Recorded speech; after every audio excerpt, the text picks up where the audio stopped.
Hello, Soul Spiralers. Welcome back to today's episode. Today, I have Shay Ryan Douglas joining me. He is the passionate creator of the independent conscious media platform Earth Heroes TV. As a young director, his aim is to empower others through visual storytelling, to go on a powerful journey of transformation and choose to have a positive impact on the world, which I know flows out onto our wider communities and our smaller communities. So I'm very excited to have Shay join me. Thanks for coming on, Shay. Thank you so much for having me. I'm really excited for this. It's been a few weeks in the waiting and now we're making it happen. So I'm really excited. Thanks for having me. Totally. Yes. I was thanking Shay before we got on because he's been very flexible with my ups and downs of pregnancy energy. So I'm very grateful for holding me in that masculine way, I guess. I did nothing. A big thank you to you for, creating this opportunity in this space and, being willing to just open up this conversation. So big ups to you. Yeah, well, let's start off the conversation with a special question. How do you nourish and expand your soul, Shay? I love this question. It's so good. And, I have probably about 3 years ago, my answer to that would be totally different to what it is now. And although I find this very challenging in myself and very difficult to do, because I don't want to just give the obvious answer, what I imagine most people who are kind of listening into this conversation, who are earth warriors or, conscious soulpreneurs or people and really connected to themselves and their community, probably likely say, go out in nature and go for a swim or go for a hike or move the body, which is all extremely important and very relevant for nourishment for human beings. I have, and most people probably also say, slow down and be in stillness and stop. But having spent the last 3 months on the Sunshine Coast in a winter season, I struggled. And you're probably thinking, what do you mean you struggled? Well, I really have a hard time slowing down. And the cold weather really forced me to slow down, be more introspective, go inwards. But I just am aware of how much resistance I have in myself to doing nothing, which would, innately be nourishing for the soul, right? To really slow the body, slow the mind, really drop in and tap in. And I guess I'll share a couple of stories on this a little bit later as if the conversation goes that direction. But what I've found is that in the stillness, so much arises for me, which is challenging. And it's not actually that fun to, be confronted with in the moment. However, obviously long term and for longevity and vitality, it's relevant to have that moment of challenge for more resilience and growth. So for me, in the past, again, what I mentioned at the start, 3 years ago, I would have been saying, go for a run and go and spend time on the beach and go be active and outdoors, which is very nourishing and amazing for my soul. It lights me up, But at the same time, I'm going to press in and lean into a little bit more of that challenging juice, which is not often what we lean towards in our, everyday lives. I know for me, if there's something that's challenging, I'll look the other way. I try and run away from it, if anything. And even, for example, like many of us would have a to-do list. And sometimes it's quite a long to-do list. And sometimes it's been there for months and months and months. We still haven't done the to-do list that we intended to do. And, often what I do is like, I'll find myself doing all the easy tasks. I'll do the easy ones first, tick them off, get them done. And then it gets to the hard ones. I'm like, oh, too tired for this today. I'll do it tomorrow and put it off. And so what I've been really learning and practicing more recently is just tapping into, the natural cycles of life. And I really love to speak to this a little bit more maybe later, but recognizing, having awareness of these cycles that are part of our existence as a natural human being on this beautiful natural planet. And when we really have awareness of that and we tap into them and we flow with them, flow with the energy of them, which I know you do so magnificently with a lot of the work you do in alignment with the new moons and full moons and the energies of these seasons that are upon us, then really using that to maximize our full creative potential as creative human beings that we are.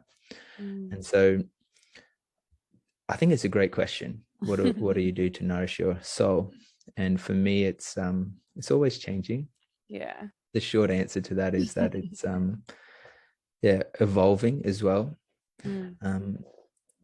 But again, in the past, I would have looked at what is going to nourish me in this moment now. But having some major shifts in my life over the last number of years, my perspective has changed to ask the question, what is going to nourish me for a longer period of my life? Yeah. Which, leaning into the challenging stuff and just surrendering to doing nothing in the winter months and just allow myself to be okay with like just recharging and recuperating and being inwards and doing that and being okay with that, in the long term is actually going to give me more vitality and longevity, rather than trying to be really active and creating all the time and doing and burning out and, you know, reaching a fatigue. So I guess even though it was really hard in the moment to do nothing when I wanted to do all the things, you know, in that season of my life, which over the last couple of months has been winter here.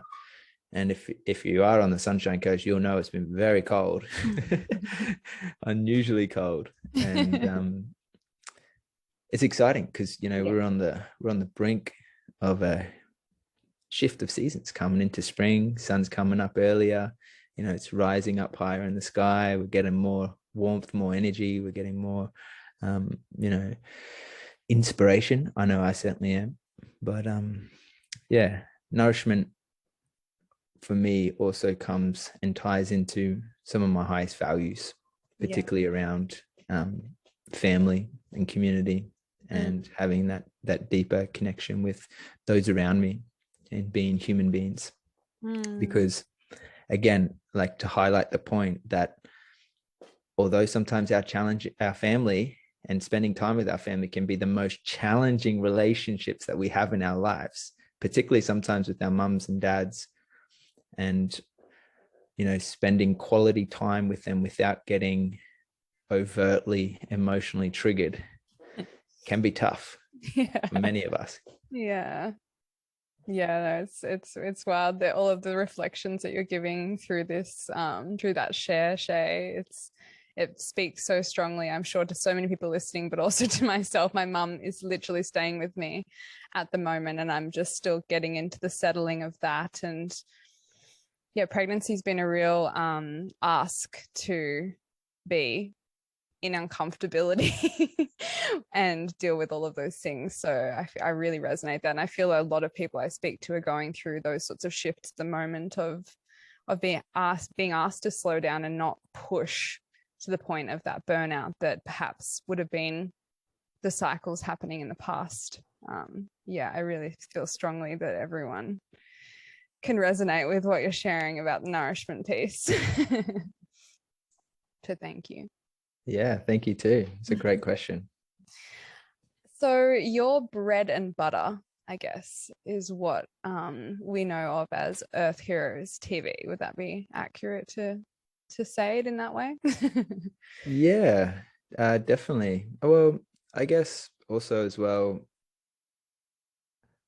on my bread, not only do I have butter, I've got jam and Yeah. peanut butter, Yeah. and the bread's a little bit toasted, and there's a variety of flavors happening there. Yes. You definitely have, I can imagine, as such a creator that you are, you have a lot of little sections to get the different flavors ruminating. Yeah, definitely. No, I'm very dynamic, and I love variety. It's a big need of mine to have variety in my life, and have different kind of opportunities for expression. Earth Heroes TV is one of those vehicles, I would say. Yeah. Meaning that it's a platform, literally online platform, but it is also, I see it as a vehicle for connection. So we've been on this mission to share, conscious media with the world, creating documentaries and interviews and series to be able to really raise up our level of awareness, literally. And that has been a really great tool for me to connect with people, have these conversations with people like you. And we've been doing a tour around Australia with the film that we released, and create awesome events to bring more people together and have more fun. So it's it's definitely a yummy piece of toast with all those flavors. Yum. So if someone hadn't had this piece of toast before, Shay, how would you describe Earth Heroes to them in like even more detail than that, and what's like your mission and the way that you got into working in that space and creating that? Yeah, that's a great question. And I'll go back a few years, back to 2019. Great. And this is just after I had, been on a Netflix documentary myself. Many people don't know this, but I was featured in a documentary that was released in 2018 that really is still available on Netflix, by the way. It's called Liberated. It really highlights the coming of age years of many young adults.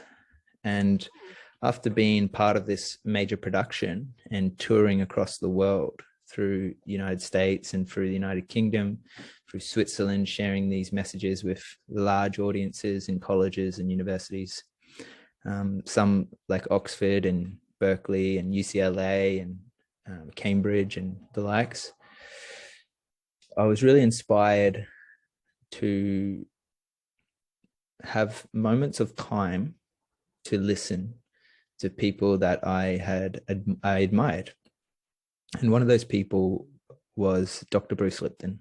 And in 2019, I remember it really like it was yesterday, where I was at this wonderful festival here on the Sunshine Coast called Woodford Folk Festival. And probably many of you know of it and been there. And it was New Year's Eve. We had just done the 3-minute silence with our candles and, had spent some quality time with family. And it started getting late after the 12 o'clock party and celebration. We were all dancing away. I thought, 2 a.m. now, I'm going to go to bed. I'm going to get a couple hours of sleep.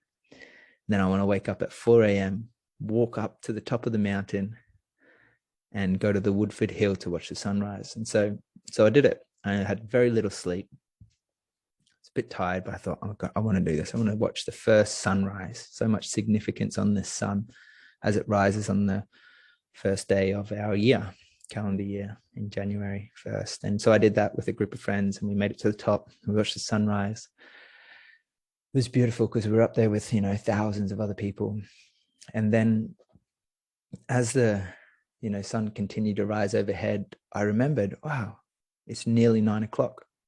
Dr. Bruce Lipton is sharing his presentation only one time at the festival with the audience down at the Grand. So I quickly ran down to base camp, grabbed my camera, grabbed my gear, and made it to his presentation, because I had just admired this man and all of his works, read his books. I just really loved his message and, what he shares with the world, particularly from this scientific perspective, being in the mainstream, academia world, and then suddenly having some huge shifts in his life and really quantifying this spiritual dimension of our lives through the lens of biology. Beautiful. and really recognizing how powerful we are as human beings when we just understand how human function really works, how our human physiology is designed. And so I went to this presentation, blew me away, as I was anticipating, but even more so than I could ever imagine.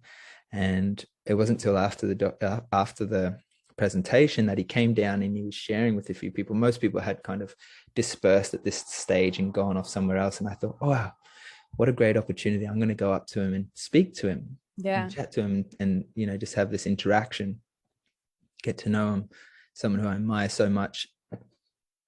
Went up to him and I said, there's all these people around him. Finally got my chance to speak. I said, thank you so much. Wow, I've got your books and I love your work and I really appreciate you. And he's like, oh yeah, no worries, man. You're welcome. That's all good. Like in full American accent. And then I remember my dad was like nudging me. He's like, why don't you ask him for an interview? Because I was really passionate about doing all these interviews with people and, just learning and growing and hearing inspiring stories and messages and getting that out there to the world. Because I've really seen the significance of, podcasts and audios and, even visuals, videos and movies, and how much it can impact people's perspective of life.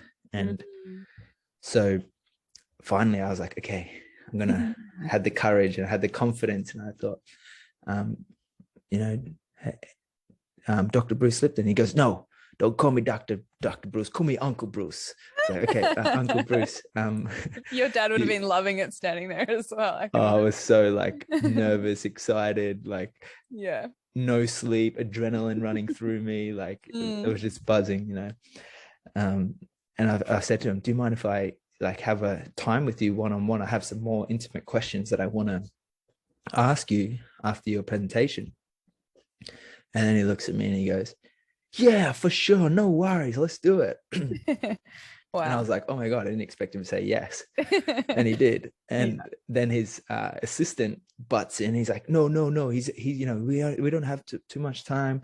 We only got like, we're only here for today. Then we got to go. And I was like, oh, I'll be really quick. I just got 2 questions. And Bruce was really generous. He was like super sweet, really like generous with his time. He was like, no worries, let's do it. Come on. Yeah. But his assistant was butting in and saying, no, it's not possible. Anyway, Bruce goes, let's do it. Look, I'll give you 10 minutes. Let's go find a spot. Let's go do the interview. I was like, oh my God, this is happening. Amazing. So I was running off with him, Dr. Bruce Lipton and his assistant, or Uncle Bruce, trying to find a really nice quiet spot in the middle of a festival. It was like chaos on the 1st of January. I finally found this nice little corner and he's like, okay, you got 10 minutes. The clock's ticking. And I'm like, oh my God, what am I going to ask him? I have no idea. I haven't even thought about it. I've got 2 questions, but you're like, I don't know what those 2 questions are. Exactly. And I'm panicking because I had all my camera gear there, but everything's just like, it's just mangled together. All the cords are tangled. And I'm thinking, oh my God, the clock's ticking and I can't even get my camera set up properly. And like all this, I was freaking out. And so it was a bit stressed and I finally got it all set up. Yeah. Got the camera ready, mic'd on. And it was really beautiful because I got to spend a couple of moments with him. And I ended up asking him more than 2 questions, which was great. He was really, really lovely with his time.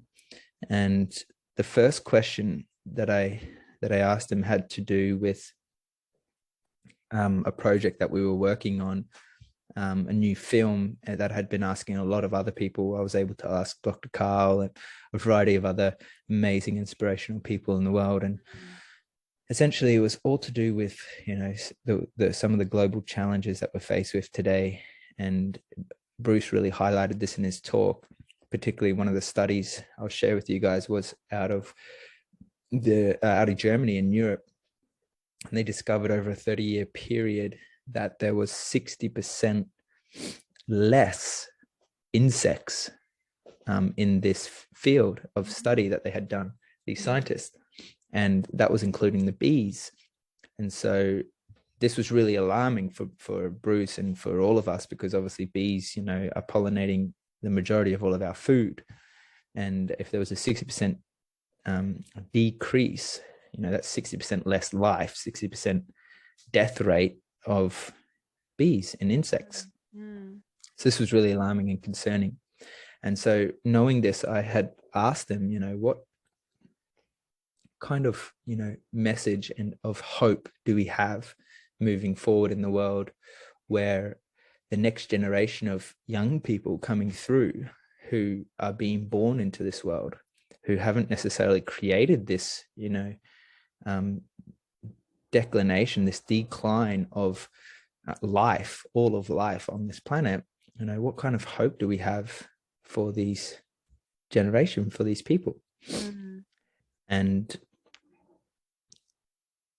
he shared a beautiful message. I'm not going to share exactly what he told me, because we really highlighted that and encapsulated that in the project that we were working on, which resulted in a full-length feature documentary called The Regeneration, and really inspirational, hopeful film that is that we've been touring with around Australia, and we've been so privileged to be able to share that with over 20,000 people now across the world, doing live events, online events, in-person events, and premiere screenings and alike, which has been a really fun process. But this moment, and when you're asking where did this all come from, how did it all start, was realizing that, ultimately I was, and still am, relatively new to this industry and new to this career.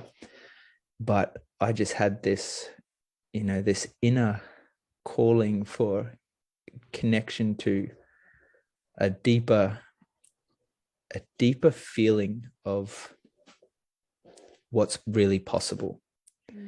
And that was mirrored and reflected in this conversation that I had with Uncle Bruce. And it really lit me up and inspired me and kick-started this real sense of possibility. And it inspired me to go on and interview some of the, leading thought leaders and heart sharers of our time, having conversations with Dr. Demartini on the podcast. I got Dr. Bruce Lipton back on, Dr. Espen, who's more local, and even Alex Tyson joined me in some great conversation. That guy. Yeah, he's pretty good. Yeah. So it's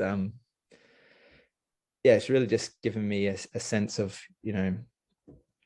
realization that the only limits of this world is the limits that I create for myself. And it's been a big wake up call to make me realize that if it's to be, really, it's really up to me to make it happen and take action and follow through, and ask myself the question, what do I really want to create? What do I want to put out into the world? Who do I want to be? And what do I really actually enjoy doing? And it's really awoken this realization of the fact that, and I believe all human beings are like this, but I have this real creative, artistic, passion that's alive in me that I had shut off for many years, in fact. And I think back to when I was a child, I was actually naturally very creative. I love to draw and paint and do all these creative things, and I had shut that off for so long.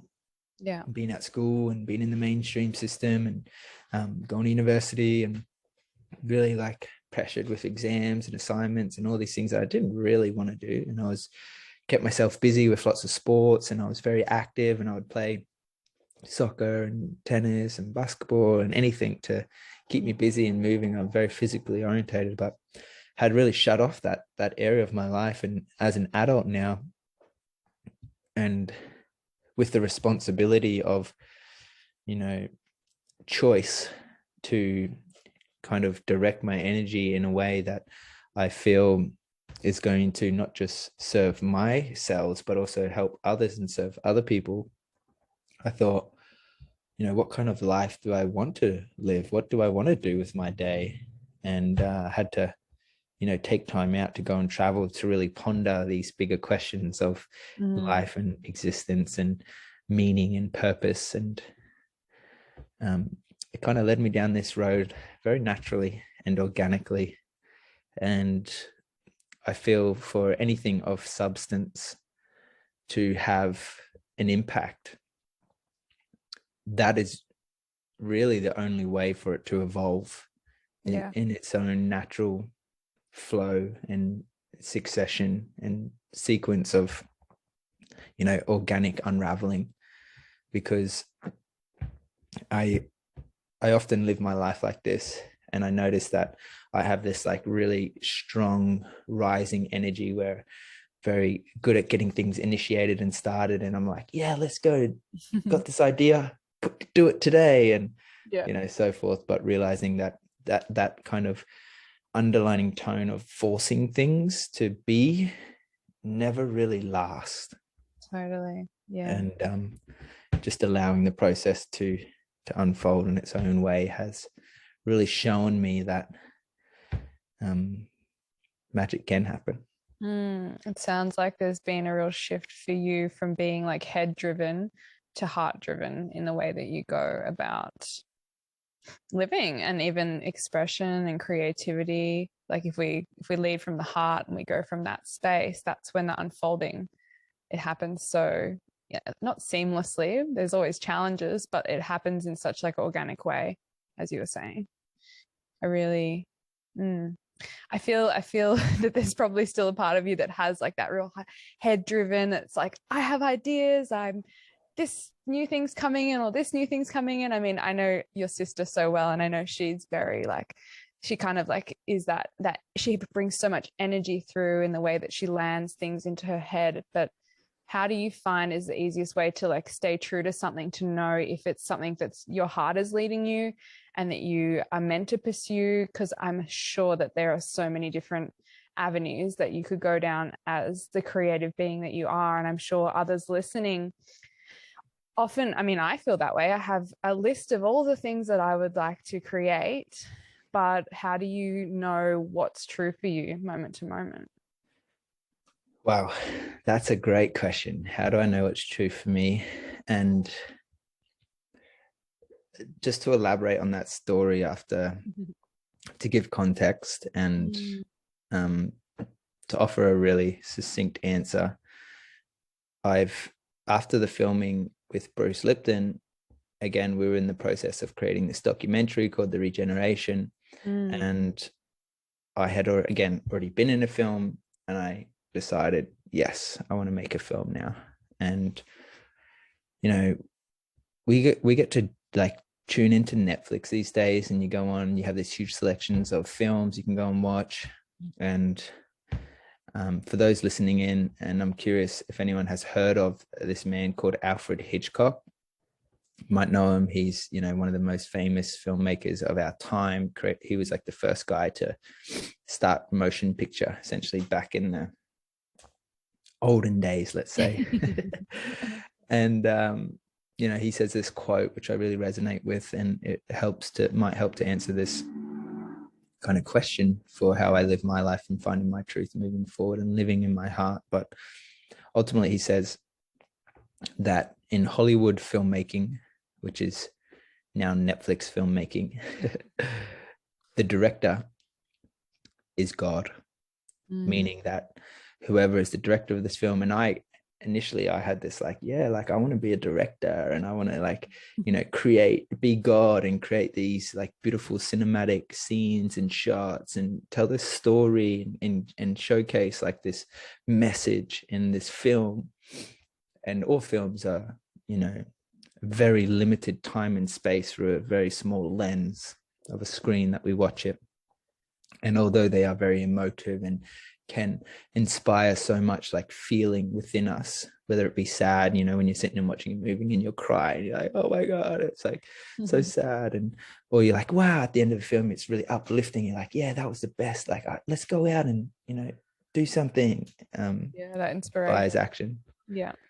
And it's really interesting because like to tie in Bruce's work into this quote, Bruce has done some powerful sharings on how our consciousness actually really works, and our subconscious as well, and really highlighting the fact that our brains, the way that it's neurochemically designed, can't actually tell the difference between, real life, a memory, a dream, or a movie. So that's why we have such emotional responses to films, because we perceive it just as if it's real for us. And so directors of films have a lot of power in what they want to share. And Alfred Hitchcock, he says, in Hollywood filmmaking, the director is God, but in documentary filmmaking, which is the journey that we embarked on, in documentary filmmaking, God is the director. And for me, what that means is, and this is definitely true for our film, I could share a lot of stories on the synchronicities of, we had no idea what we were in for when we started making this movie. We had no plan. We had no direction. We, one thing after the other, we kind of just had this really strong faith. Yeah. And the passion. Things would just evolve and naturally fall into alignment. And sure enough, 2 years later, the film was created, and we were like, how did that happen?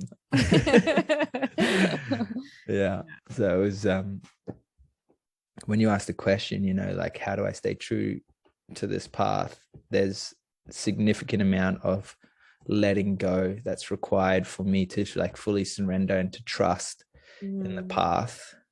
And when I say that, I'm not suggesting that, I just sit back and, chill and just go, yeah, it's all going to unfold for me. And I just have to think it and it'll appear. There's a certain level of movement that's required in order for things to come into alignment and come into its synchronistic timing and allow the space for these miracles to, happen. And ultimately for me, the practice is not to be attached to the outcome per se. Really appropriate to also have, a vision or a direction or somewhat of a goal in mind, but letting go just to trust that, trust in the circumstances and trust in the process, and really just allow things to unfold again naturally and organically has been really, really potent journey of trust. I love that. I feel like that's just such a good reminder of anything that we do in life, you can imagine me in my head relating it back to what I'm journeying through right now, because one of the biggest things that I've been experiencing is how can I surrender into trusting, and there's so much unknown through a creation, whether that be a baby or a documentary or whatever it is that sets your heart alight. But your heart guides you, and then you just got to let go to surrender to what the outcome's going to look like, because it often looks better than what you can perceive anyway. Hey. Absolutely. So true. Yeah. And I mean, literally birthing a child is the ultimate form of creation. Yeah. So you really feel that need to go into the I trust, I can only imagine, because obviously I'm not a woman and I can't have that opportunity. But I recently had the privilege to go and speak to a bunch of young men last week after doing 4 screenings throughout the week.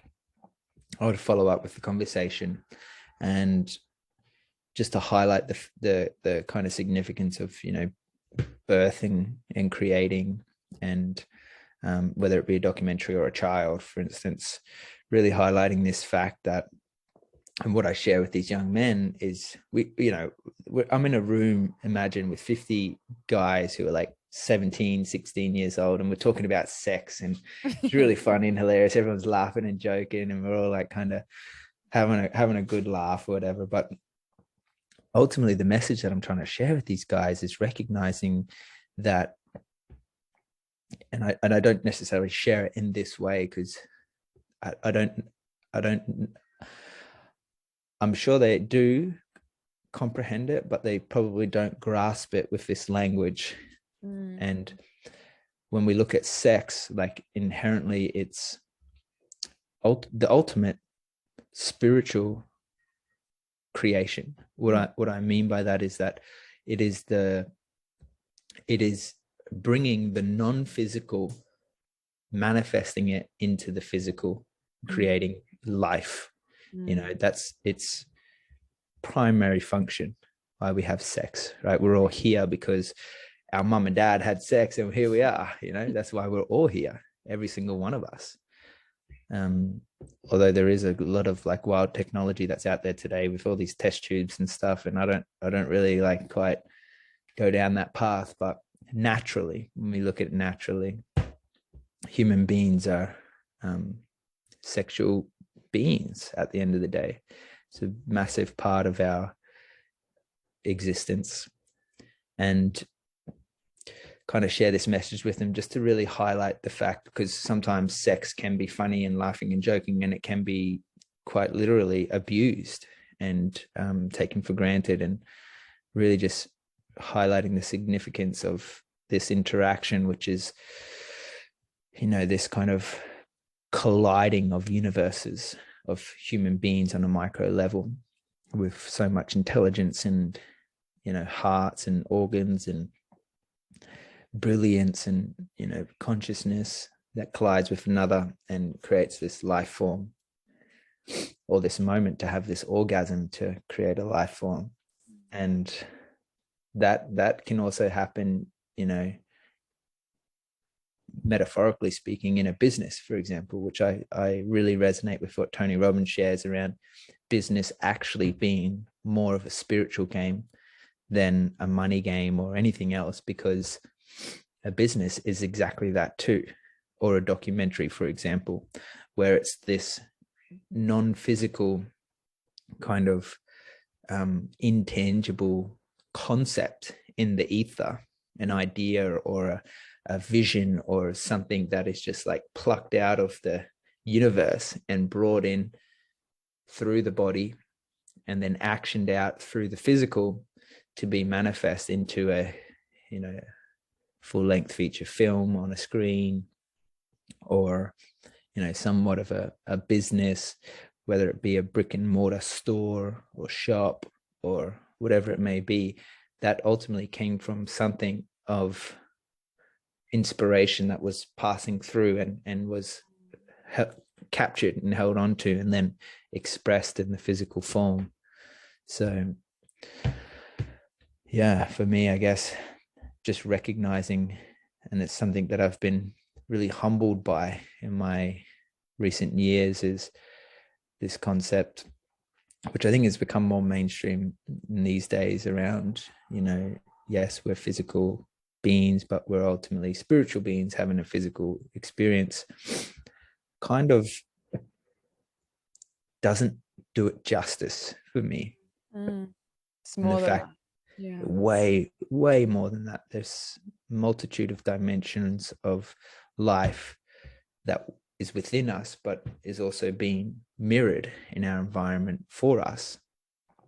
And that's definitely another rabbit hole to go down.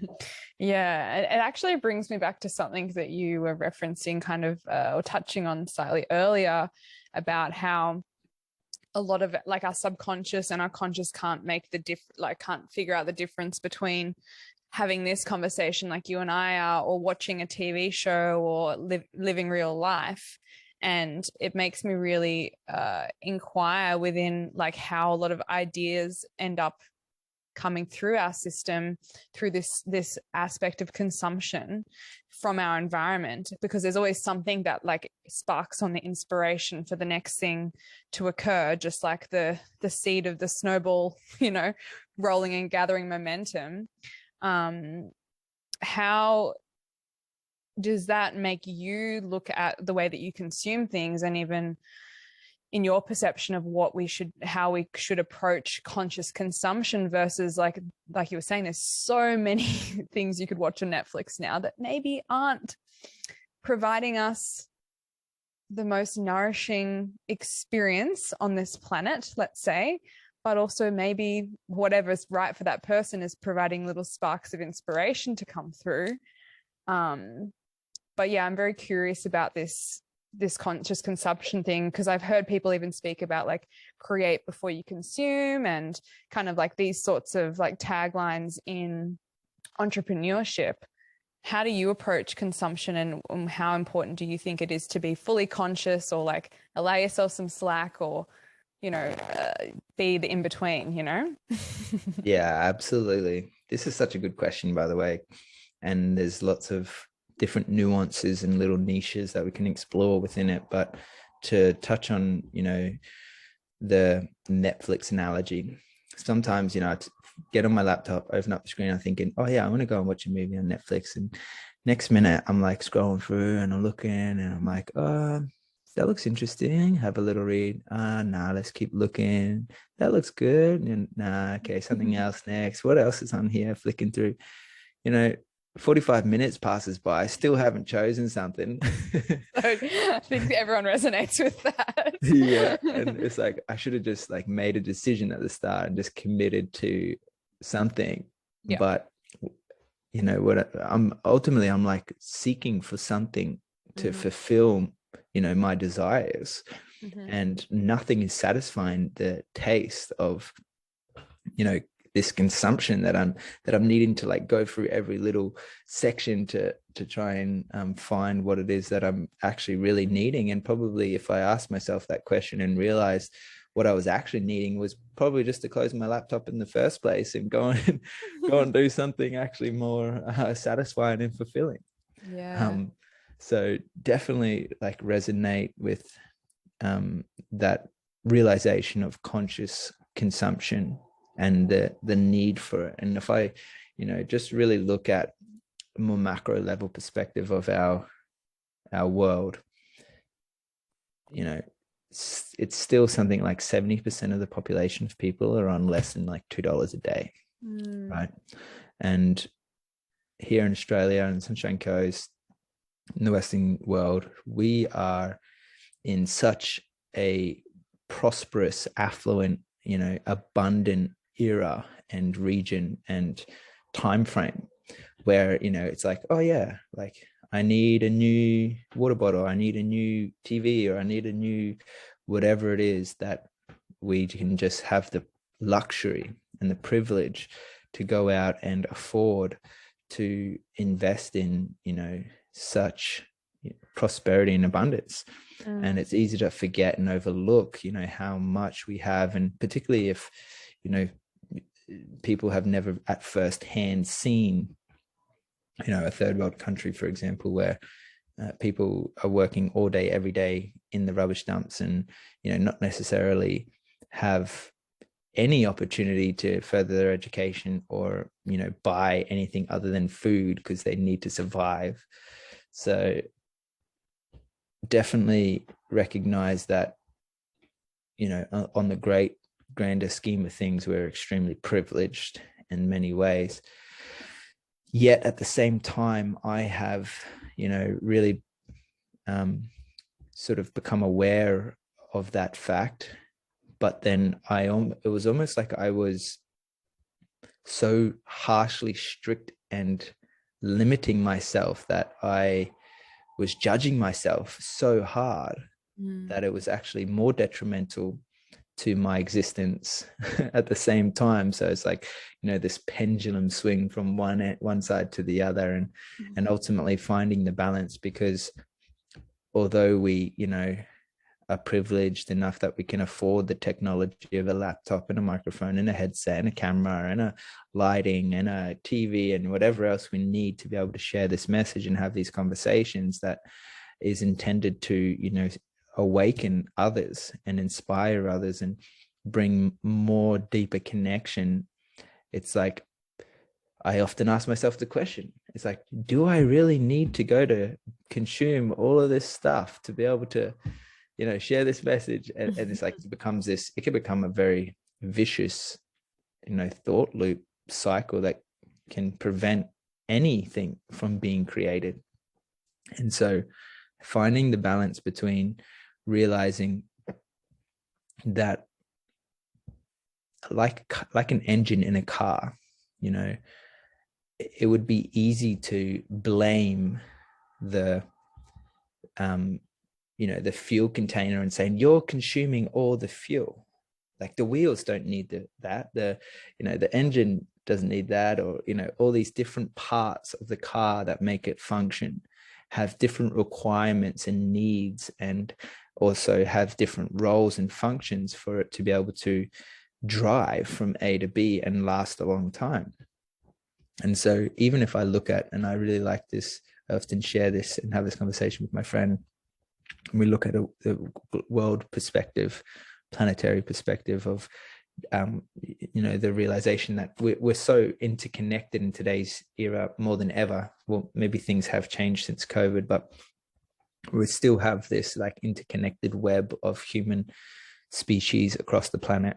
And if we see, like, for example, Australia has a lot of affluence and has a different role in the function of the human collective system or body, and we really just identify that human beings are one of the powerful forces on this planet, because we are so cooperative and we are so supportive and conscious that there's different parts of the body. For example, like our hands has a different functions to our minds and to our hearts, and on a collective level on the planet, we could say a larger area of community or people have a different function in Australia than they would if they were in, say, Southeast Asia or another part of the world, where they might be more like the mechanical hands and creating and working and making things, whereas we might have a different function where we're the speakers and the voices, or the thinkers and the imagination and the creators. And so that recognizing that as a collective human family on this planet, that we all have different roles to play that can help our evolution of our species move forward, which I feel is inevitable anyway. Like, just naturally we can recognize in the cycles that we have, the day cycle, where we all just take for granted naturally we rise with the sun and we fall asleep with the sun. So we sleep at night most of the time, not all the time, because we have so much artificial blue light stimulates us so much that we're like buzzing at midnight all because the Netflix of the sound and the lights and the screens and whatnot. But naturally, if we just look at in nature, that's how we would naturally function. And so when we're talking about human evolution and as a human family, looking at the way that we consume things, I really like to see it from the perspective of breaking it down to a more simple format of energy. For example, a sun is, again, we take it for granted that it is the primary energy force of light that impacts our planet. And this is where electromagnetism comes in, because we can't necessarily see it, although we can tangibly see the light because it lights up the world. Literally, it is the only source of energy that creates matter. What I mean by that is plants, for example, are only able to produce fruit because it gets light from the sun. So the sunlight is creating matter that is creating life, and is giving us sustenance to live. And so when we realize how much the sun's energy is, again, non-physical and non-tangible light energy, then we can start to see that even the things that we consume, which, although we don't necessarily say that it's natural, because, like, for example, this microphone is not really a natural phenomena that's created, but when we see ourselves as nature, as humans, we're just a part of nature. We're just a mammal. We're just another animal species on this planet. And we are creating from this microphone, most likely out of natural resources like metals and, oils and so forth, that is extracted naturally from the earth to create this beautiful piece of technology, then there is somewhat of a connection to the energy of the sun, of nature, of light.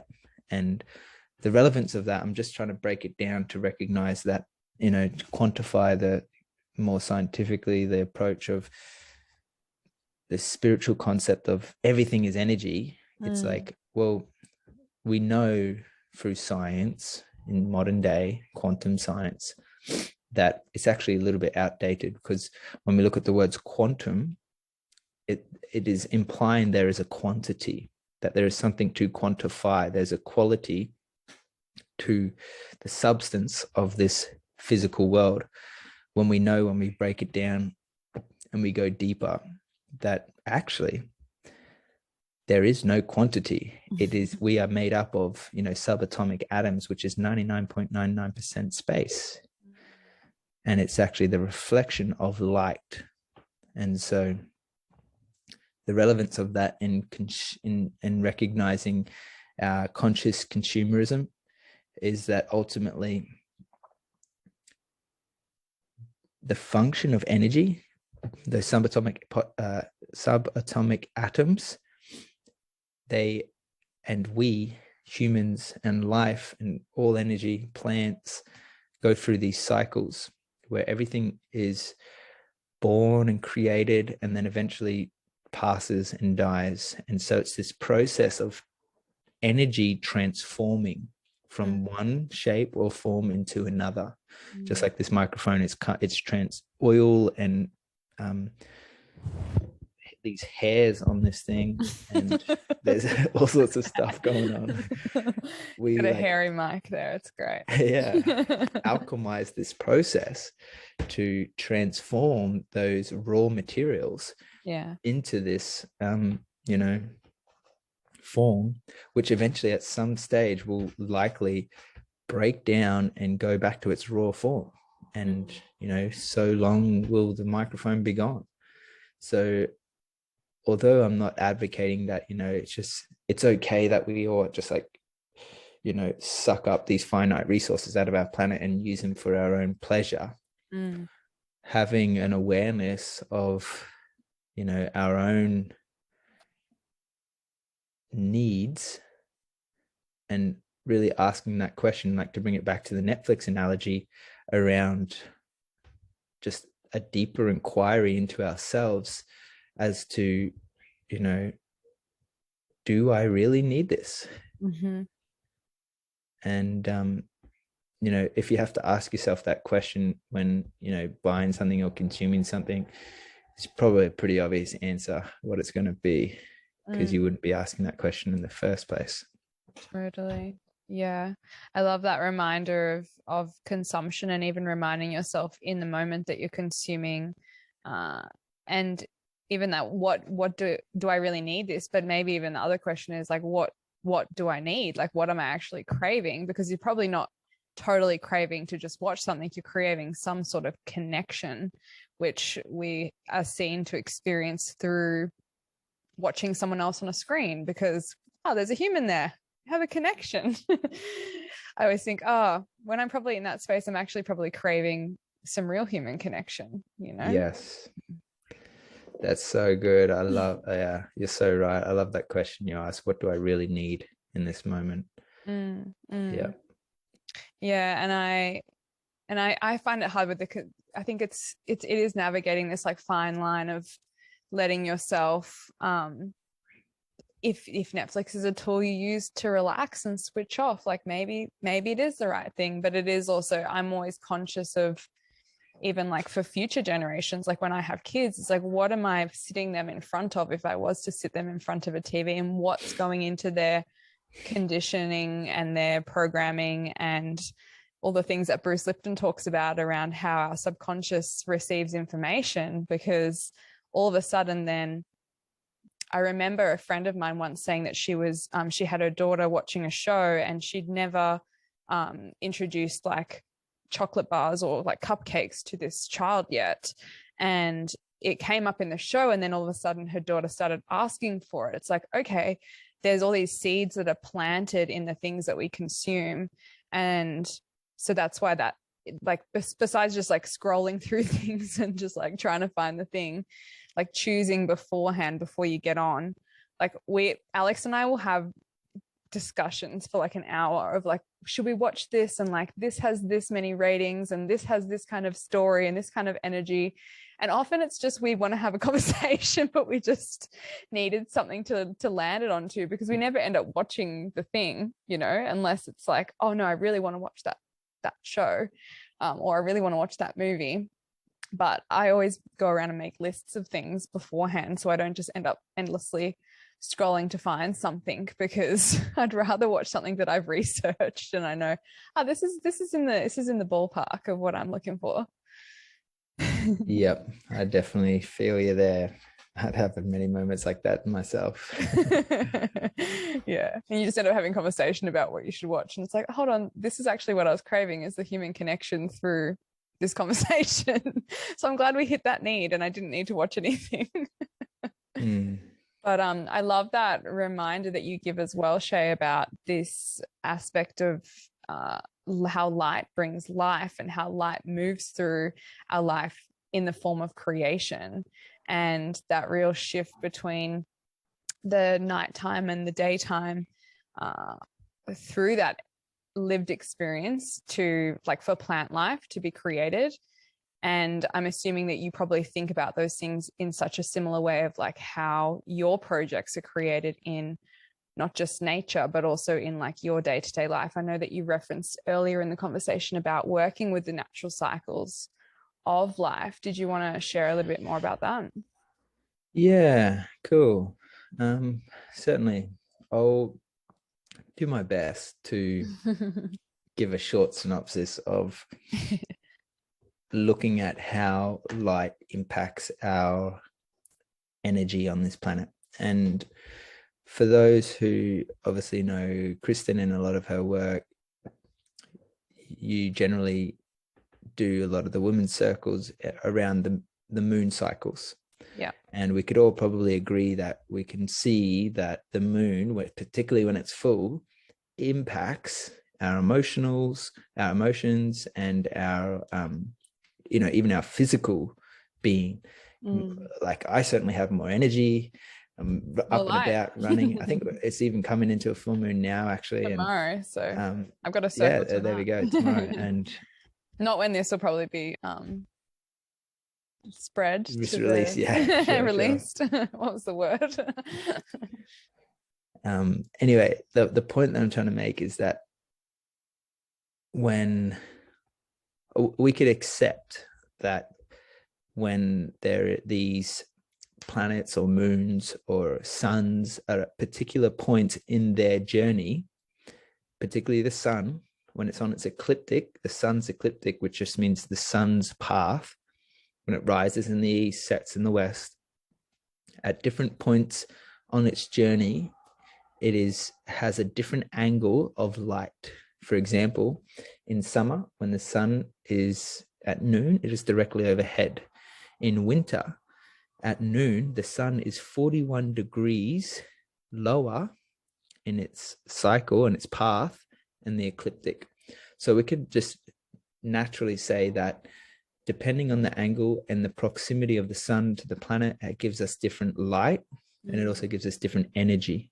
Because in winter, generally we're less light and we're more less energized as we are than when we're in summer, more light, more active, more outdoors.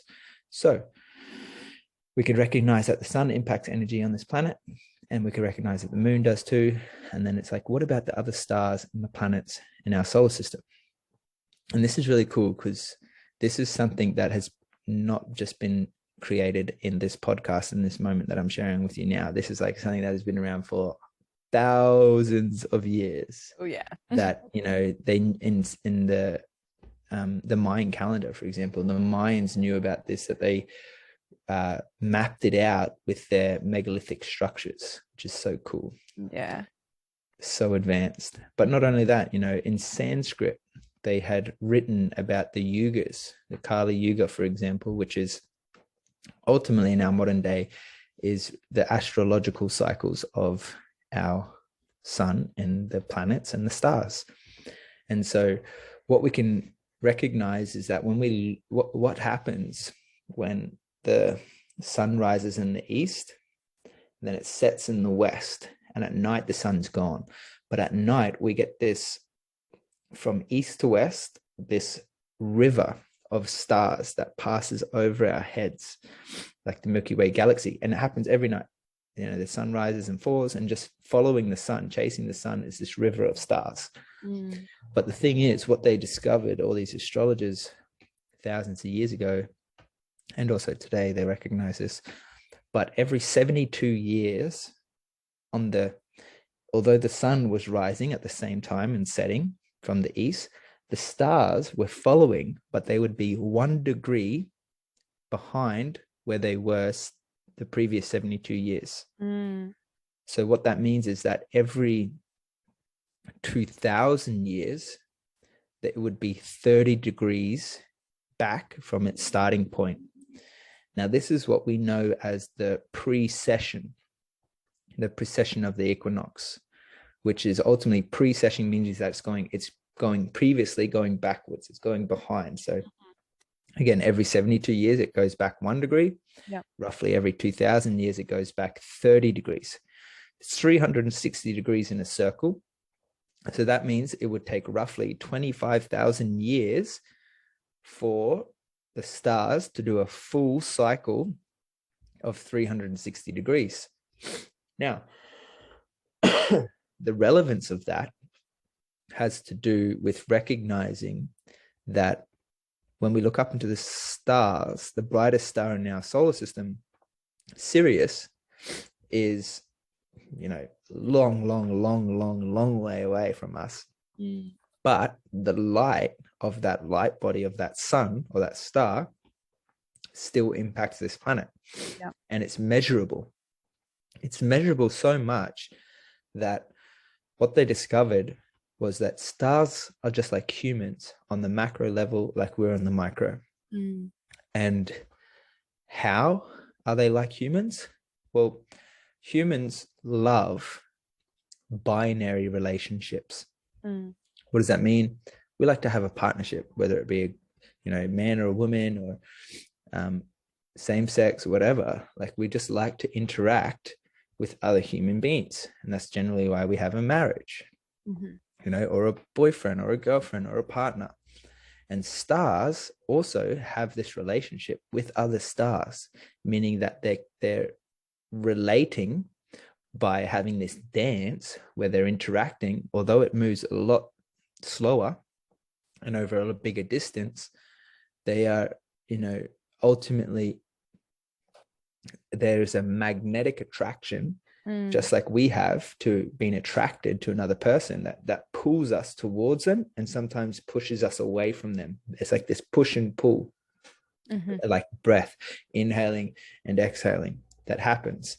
And so what happens over a 25,000 year cycle is that these stars come closer together with their own solar system and their own planets and their own moons.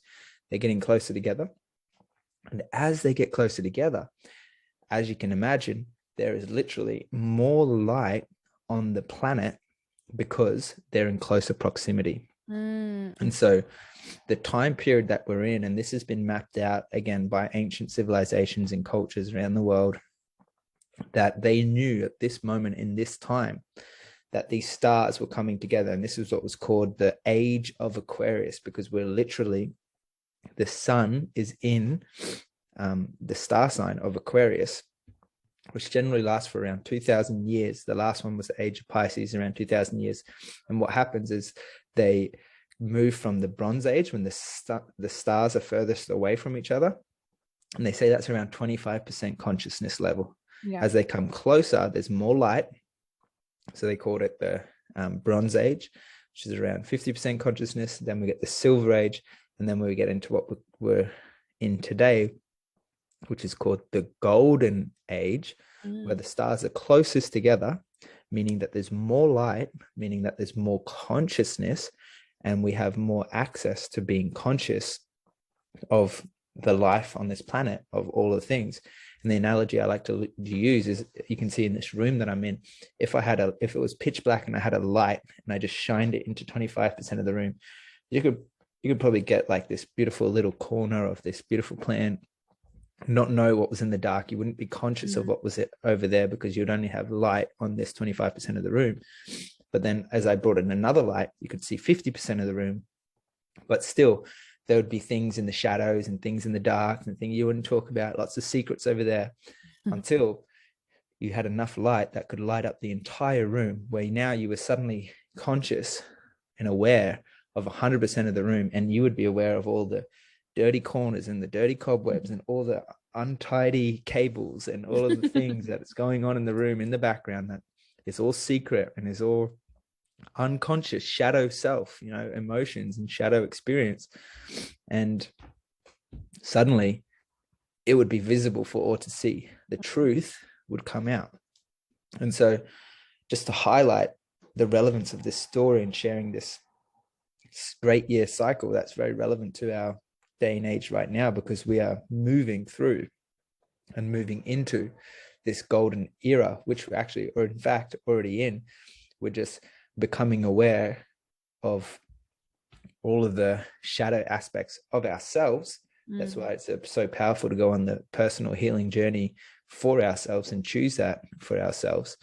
But we're also realizing, a lot of the truths of the underground that have been so corrupted in a larger kind of systemic way, that we're realizing, wow, things really do need to change. Like, we need to tidy up this room, and we need to create new systems, and we need to look at ways that we can really support young families and children to bring them through, so that they have more, conscious awareness of how to navigate through the space with more ease, because there's more light. And so the relevance of that is that, it's humbling to realize that we're ultimately, as human beings, all on this path together, because we have to accept that we are locked into these systems and these cycles and these seasons. Meaning, I can't wake up in the morning and decide that the sun, you're going to come up a little bit earlier today, or, we might think, oh, sun, can you just hold it? I'm going to make it home in time for the sunset and I want to watch it. So just delay it for half an hour and I'll be back, It's like, no, we've got to let go that we are not in control. Yeah. Although we have control over our own being in our own micro universe, there are certain elements that we're locked into and we necessarily can't change. And so when we come into awareness of these cycles and we come into acceptance, then we can really start to ask the question, how can we make use of this function to benefit ourselves and benefit others, to be able to move through the changing cycles and the changing systems, so that we can ultimately, have more fun together. That's a really beautiful description, Shay. I really feel you articulated that so well, and I'm fascinated. There's definitely concepts in there that are fresh to me, so thank you so much for that. And it just reminds me at the end of the day of like the reflection of nature and the reflection of life and the sun and the way it shows light and the way the stars move. It's all reflective of what our own experiences in our own ways, which are obviously moving through. But yeah, it definitely sheds a lot of light, let's say, onto why everyone's waking up and everyone's more so aware of so many things now, almost like hyper aware, but it's actually hitting that precipice so that we can clean up those dirty corners, as you said. Yeah, it's so true. It's so funny because sometimes when things are just like, again, like, don't take this from my word or from my mouth. Like, when I started to discover this, ancient information and universal truth, I was also like, whoa, this is like, it like just resonated so hard. And I really started to make sense of it in a way that was relatable for me. Yeah. And obviously those who are listening in will take different things from our conversation today. that will resonate with them. And, you know, this is ultimately part of the journey and the process is that as humans we get to discern our own truth and choose our own path. And that's part of, this great transformation that we're a part of, is realizing that that's our not only responsibility, but that's our own will that we're creating. And it leads me to like this ultimate question, because although we kind of discussed that, is it our making, or are we, is there a kind of creator or intelligence, making us? And even if we look at, psychology, they always ask this question about younglings: is it, or an adult, are they like they are because that is just who they are naturally, like that's their nature? Or is it their environment and their nurturing as a youngling that makes them who they are into an adult? And it's like this, again, push and pull, nature, nurture, what is it? And I always like to ask the question, and I don't really want to give the answer. I would love to leave this open-ended, but are the stars, impacting our consciousness, or are we consciousness creating the stars? I love it. I actually love Bruce Lipton's thought process on some of these concepts, actually, to come back to old Uncle Bruce, because I read Quantum Warrior as I was coming out of my first water fast, so you can imagine how like potent the information was landing for me then. So it's probably one of my all-time favorite books, because it just has such a breadth of expansion in the way that it explores information, that I would definitely recommend everyone to read, because it poses some of those questions to explore with your own conscious mind. Would you agree, Shay? Absolutely, 100% agree. Yeah, Uncle Bruce has definitely been a wonderful teacher of mine, and admirable sage, I would say, of our age. Yeah, he's a real beautiful, genuine man. And there are many great teachers out there, and many wonderful kind of truth seekers in our day and age today who are still alive and sharing a lot on this. But at the same time, I think it's relevant to honor and respect these roles, but also realize that,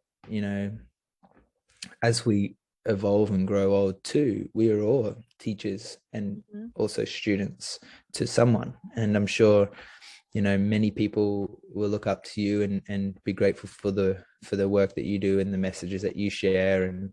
And I even look down at my nieces and my nephews and I go, wow, like you taught me so much today. Thank you. Yes, children are, if not the best teachers. Yeah, 100%. I have some fun questions for you, Shay. Cool. Hopefully you know the answers to all of them. Do you know your sun, moon, and rising signs in Western astrology? Yeah, I do. You want me to share them? Yeah, what are they? That was the question. Done. I do. So my sun sign is a Capricorn, born 27 December. Moon and rising is both Aquarius. So it's quite interesting signs. My understanding of what that means for me in a very brief way is basically Capricorn is an earth sign. So Capricorn, or unless you know what that means and you want to tell me what they mean. I'm an Aquarius with a Capricorn moon. Oh, cool. That is a cool overlap. I think it's like the perfect combination of like grounded wisdom, trying to make life a masterpiece in the way that you come across learning, versus like throwing it all in the bin, trying new things, being unique and being innovative and being open to being changeable as new things are presented, is kind of how I see it. It's like the perfect juxtaposition of those things to work together. They work very symbiotically. And I think when I was younger, I used to think they didn't work symbiotically, but now as I get older, I realize how beautiful the combination of that is. That's cool. Yeah, I like that. That's really good. Do you know your human design, Shay? I don't. Oh yeah, no, I do. I do. Yeah, yeah. I'm a projector. Oh, are you like Yeah. me? Yeah. Wow. Where Got a lot of we're a overlap. smaller minority than all the manifesting generators I get on here. Yeah, that's cool. What's your favorite fruit? Favorite fruit? Hmm. Oh, that's easy. Jackfruit. Ah, nice. It's I'm a because you big used to live in fan. Growing Cairns, up in definitely. North Queensland. Yeah. Yeah. If you could return to a moment in your life and re-experience it again, what moment would you to return back to just to witness it, be in it again? Hmm. That's a really good question. I'm not quite sure. Probably one that I can't remember. Hmm. I would be like, I'd be super curious to be like fully conscious of being born. Yeah. That would be a trip, I reckon. Yeah, I think that would be cool. But other than that, maybe because it's interesting, like talking about the film thing, and just a quick highlight because this is another kind of project that I want to work on. But basically, I discovered an old video camera, and I was able to play some old video tapes and watch some of these family trips that we went on. And when I was 7 years old, my dad took me to the Himalayas to go trekking through Nepal, and we were on the back of elephants with this video camera rocking back and forwards and going through this Chitwan National Park. And then suddenly out of nowhere, these rhinoceros appear, and they don't attack elephants, but we could get really close up to these rhinoceros. I'm a 7-year-old boy. We've just been hiking through the Himalayas, and I'm with my dad, and it's like this incredible adventure. Wow. But like, I would probably say that, but at the same time, like just watching it on screen again, just like I was able to relive it and rewatch it and feel that same sort of like excitement from that. So, thinking of a memory from the past, it would probably be something that I can't remember. So I don't know. Maybe I need to change the question to what moment do you wish you had on videotape? Yeah, that's a cool question. Would you choose the forest or the ocean? Forest. Yeah, I'm definitely a kind of more earthy mountain That type. Capricorn energy. Yeah. Do you have a plant or a flower that you work with the most, or a herb? I like this question.